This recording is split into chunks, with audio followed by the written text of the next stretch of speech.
Good morning, Mrs. Miller. Good morning, lads. Could you lend me a hand?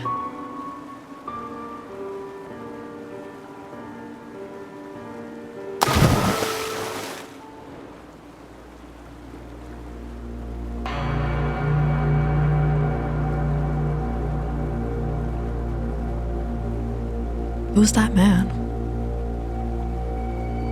Never seen him before. Must be one of them nomads.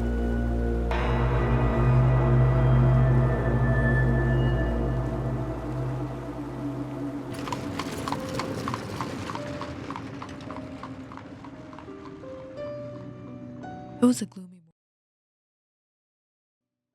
a gloomy morning by the coastside in Ireland. Kevin and Brian would spend the early hours here skipping stones, but they'd never seen anyone around at this time. Good morning. Are the fish biting today? The man didn't respond. It seemed as if he hadn't heard Kevin calling him.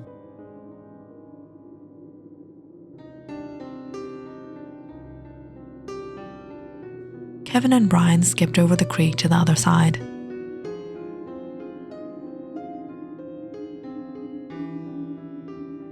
Hello there. Any luck today? Catch any fish? Just 2 steps away from the man, Kevin stopped in his tracks. There, by the feet of the hooded man, was a bucket of fish chum.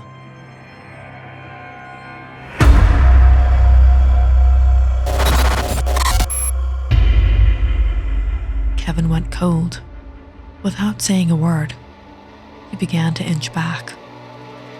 Brian, run. What? Why?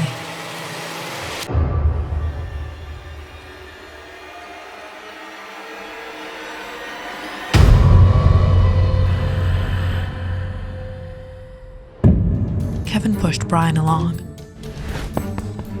and the 2 boys ran for their lives.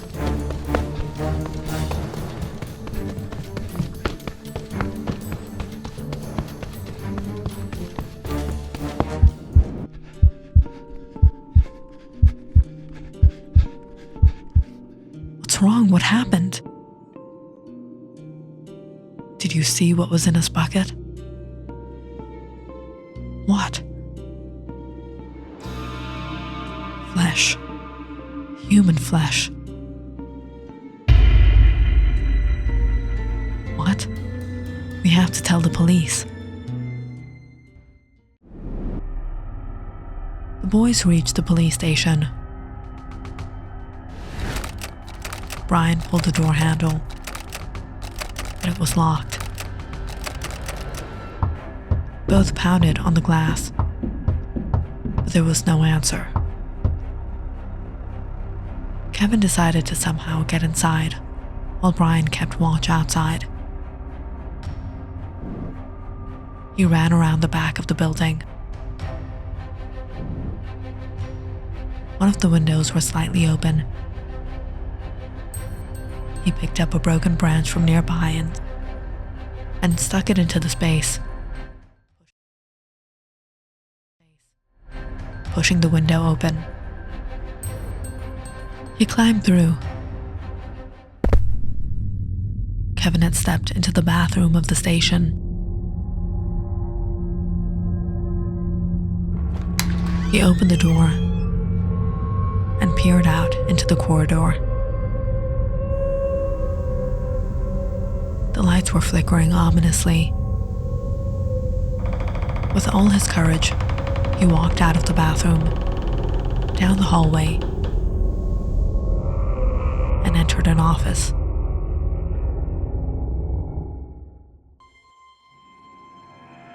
The room was empty. The cabinets were all open. Papers and files were spread all across the tables. The furniture was all out of place. What happened here? Kevin walked around in the mess and noticed the phone was ripped out of the wall and broken into pieces. And the front desk was overturned. He had an eerie feeling. Something had definitely happened here. Ah! Just then, Kevin heard a scream. Brian? He ran out the corridor to open the front door. When he heard a rustling noise behind him, Kevin froze in his steps and turned around. Another door in the corridor opened, and he saw a figure lurking in the darkness. Kevin felt a little relieved that an officer was there. "Excuse me, officer." The figure walked out of the darkness and stepped into the dim, flickering light. He wore a policeman's uniform and stood there by the door, looking at the ground. His hat covered his face. "Excuse me, I'm in need of help. There's a stranger by the riverside." There was no response from the officer. The officer straightened his head and lifted his hat. Kevin stared at the two familiar yellow eyes peering at him. As the man came towards him, Kevin grabbed the first thing he could, a pen. He defended himself with it. The officer let out a high-pitched screeching shout. Kevin took the opportunity and escaped from the room. He rushed down the hallway and opened the first door that came into sight.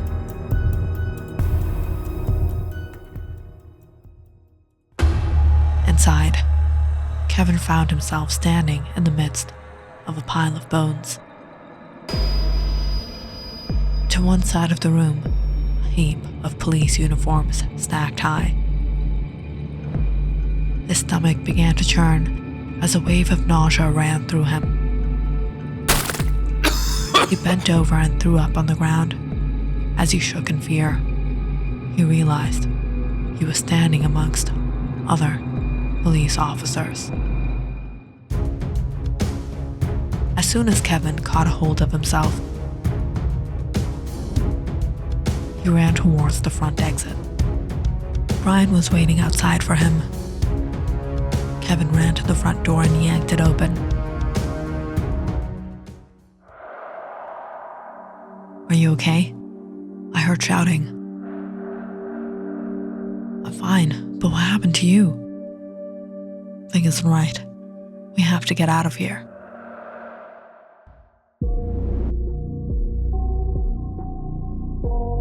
Together, Kevin and Brian ran all the way home. They reached Brian's house and found it empty. There was a note on the table. "Have your dinner and go to bed on time. We'll be home late." The boys split up, securing all the windows and doors. They planned to barricade themselves inside. Kevin's hands were shaking so much, it was difficult for him to hold anything, or even turn a lock. After the two had double-checked the entire house, they stood in front of the phone. Perhaps they would be able to call for help. Brian picked it up, but there was no dial tone. The two boys found themselves cut off from the rest of the world. Kevin and Brian sat close by the radio. They quickly surfed through the channels and stopped to check the news. There was nothing unusual in the headlines. Whatever was happening to them seemed to be confined to their small town. Kevin took out a paper and pen and tried to write down exactly what happened. It made him feel a little better. He thought about hiding it somewhere just in case. He and Brian didn't make it through all this. Someone would find it and know what happened to them. Brian sat back on the couch. His face looked pale.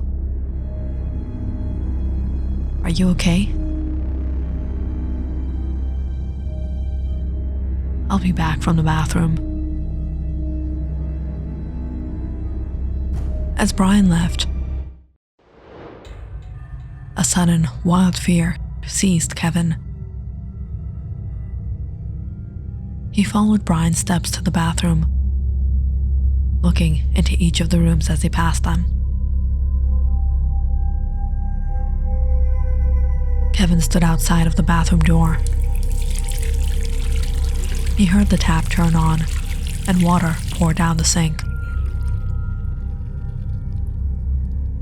Kevin tried to keep calm and spoke loudly. He asked Brian, "By the way, did your sister also go with your parents? Where is she?" Brian's voice echoed from the bathroom. "Probably." A cold wave ran through Kevin's body as the realization slowly sunk into him. He fell to his knees and held his face in his hands as he trembled and cried. Brian doesn't have a sister.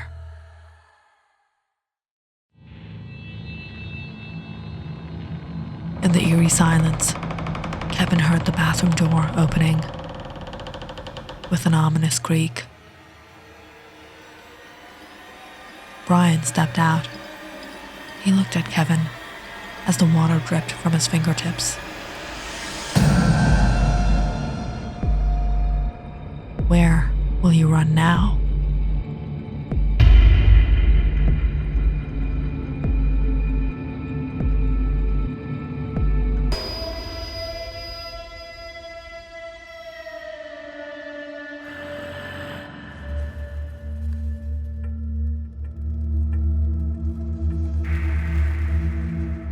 If you enjoyed this story, please like and subscribe to my channel and share this video with your friends and family.